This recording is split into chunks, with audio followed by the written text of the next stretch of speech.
துரோகிகளை கண்டுபிடிப்பது ஒரு உணர்வு சார்ந்த மற்றும் கவனமான செயலாகும்.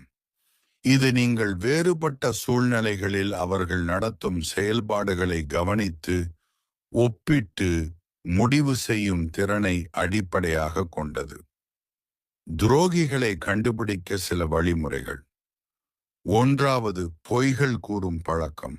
ஒருவரின் சொல்லும் செயலும் அதிகமாக வேறுபட்டால் அது துரோகத்தின் ஒரு அறிகுறியாக இருக்கலாம். இரண்டாவது, நேர்மையின்மை. தன்னிடம் இருக்கக்கூடிய நம்பகத்தன்மையை குறைத்து கொள்ளும் சொற்களையும் செயல்களையும் அவர்கள் காட்டினால் கவனமாக இருக்கவும்.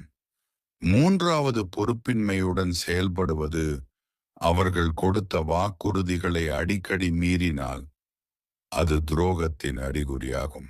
நான்காவது, உங்களை பின்வாங்க வைக்க முயற்சிக்கிறார்கள்.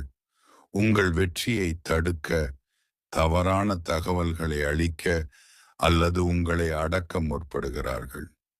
ஐந்தாவது, உறவை பின்னால் பேசுவது. உங்களை பற்றி பிறரிடம் நெகட்டிவாக பேசுகிறார்களா என்பதை கவனிக்கவும். ஆறாவது, அவர்களின் ஆர்வம் மற்றும் அணுகுமுறை நல்லது நடக்கும்போது அவர்கள் உங்களுடன் இல்லாமல் இருக்கிறார்களா? அதேபோல் நஷ்டத்தில் மட்டும் உற்சாகமாக இருக்கிறார்களா?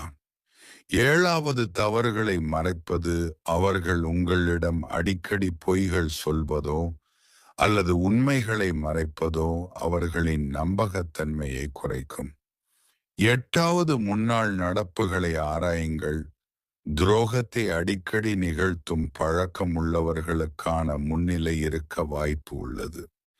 துரோகத்தால் வீழாமல் இருக்க இனி என்ன செய்ய வேண்டும்? அவர்களுடன் நேரடியாக பேசவும். அவர்கள் நடத்தைகளை சிறிது காலம் மேலும் கவனிக்கவும். உங்கள் நெருக்கமான நண்பர்கள் அல்லது நம்பகமானவர்களிடம் ஆலோசனை பெறவும். முடிவாக துரோகத்தை ஏற்காமல் உங்கள் நிலைப்பாட்டை தெளிவாக தெரிவிக்கவும். துரோகத்தை எப்போதும் தீர்மானிக்க நிதானம் முக்கியம். அவசரமாக முடிவெடுப்பதை தவிர்க்கவும்.